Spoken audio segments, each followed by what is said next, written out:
The only question that we have left after an exciting London derby is who's got the throne. I know, it had everything. Red cards, expletives, a couple of players even getting into fights. But it left us with one overriding question right here on Numbers Don't Lie. Who still has the throne between these two world-class centre midfielders? Moises Caicedo, Declan Rice, Nico Cantor in the building. I love this because this is still the question that everyone wants to know. And Nico, what's your thoughts, just looking at this, about who is the better overall player? Yeah, JD, we're splitting hairs here.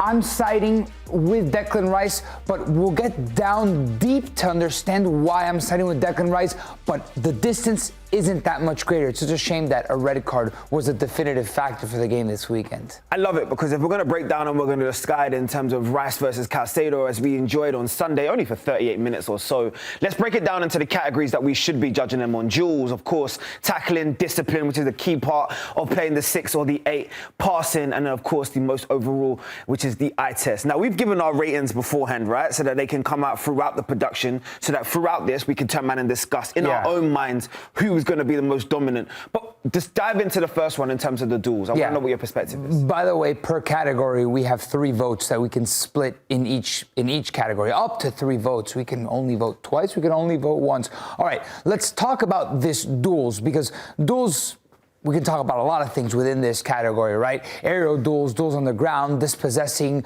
opponents. It's interesting to see when you compare Declan Rice and Moises Caicedo. First of all, look at the different part of the field where they're covering.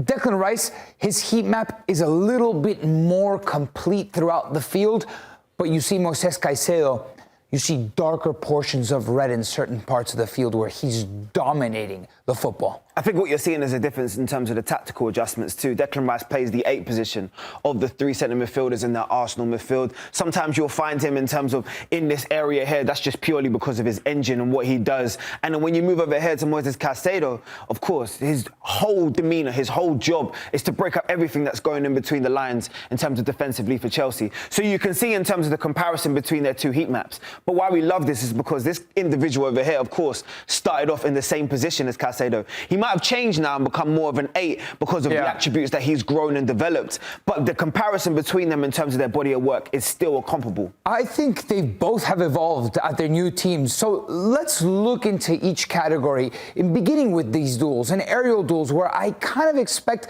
Declan Rice to perform a little bit better than Caicedo.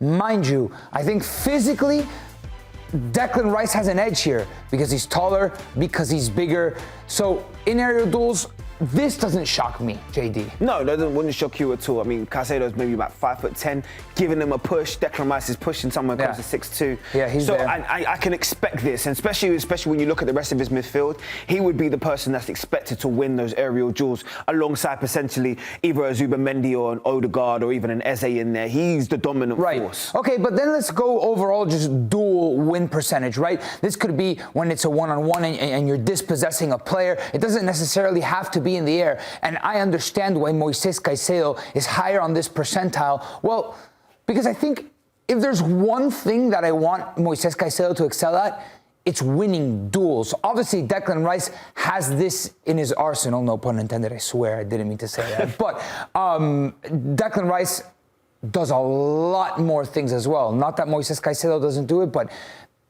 this is, I would say, his bread and butter, winning duels. I want to actually give a call to action. Do you actually think this is a fair comparison because of how different they play now?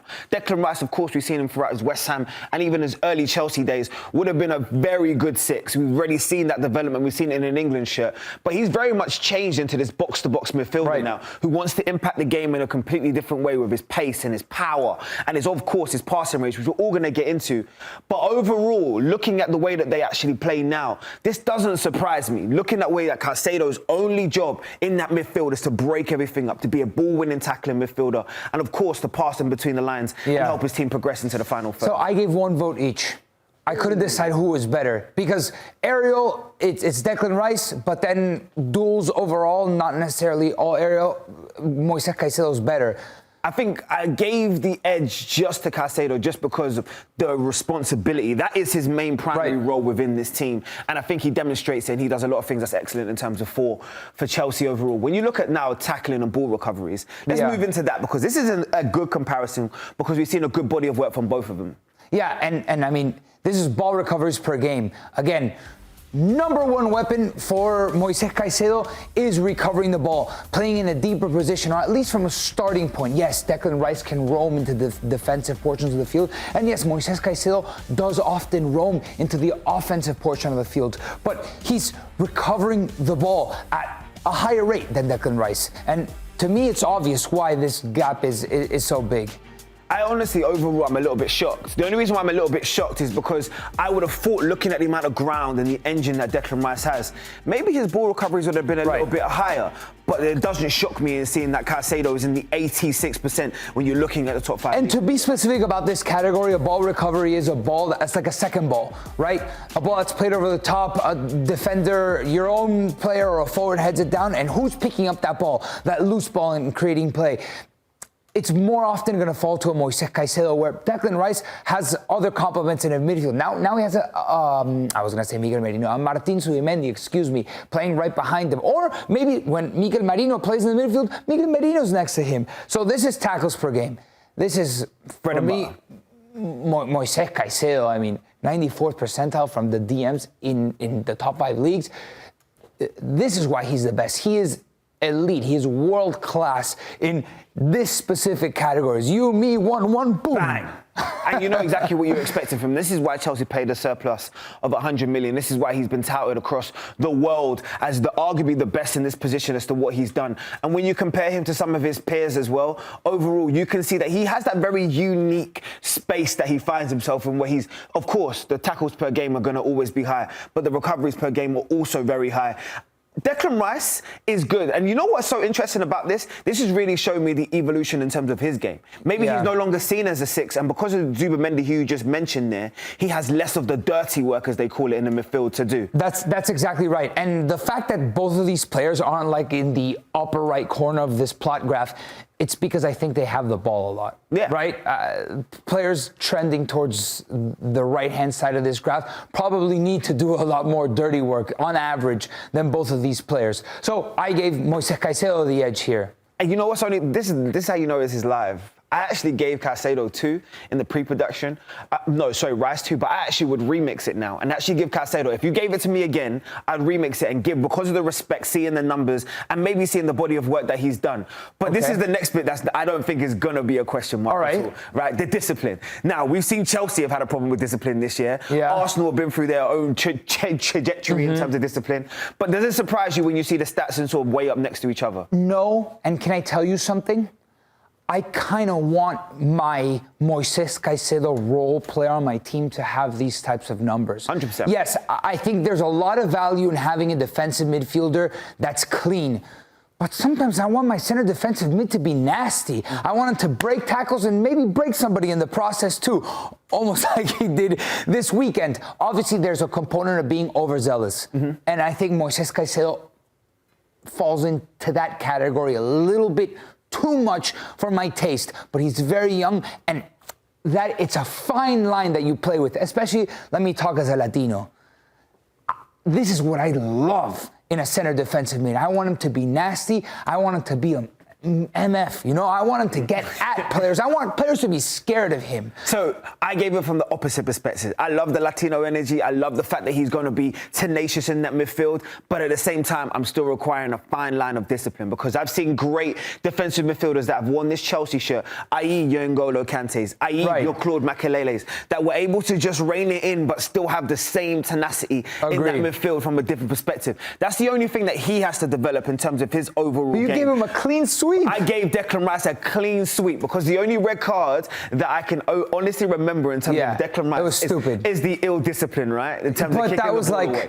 But that's an annoying aspect more than anything else. So now we've discussed in terms of the defensive aspects. I want you to dive into the attacking part, because this is the part that I think is going to shock a lot of people overall. Because you would naturally think, of course, as we just spoke about, the progression that Declan Rice has had in his game, especially from an offensive perspective, he will be head and shoulders above. But when you actually start looking at the passing completion and you see where these two players actually weigh up, Moises Caicedo is still up there, which is really showcasing his overall completeness overall as a midfielder right now. 92% is where he ranks up atop the top 5 leagues DMs. And this right here is a surprising aspect to you, Nico. Yes or no? A little bit. It's just I'm questioning what type of passes Moises Caicedo is making versus Declan Rice. Moises recovers, short pass, starts a play, right? Those are good passes.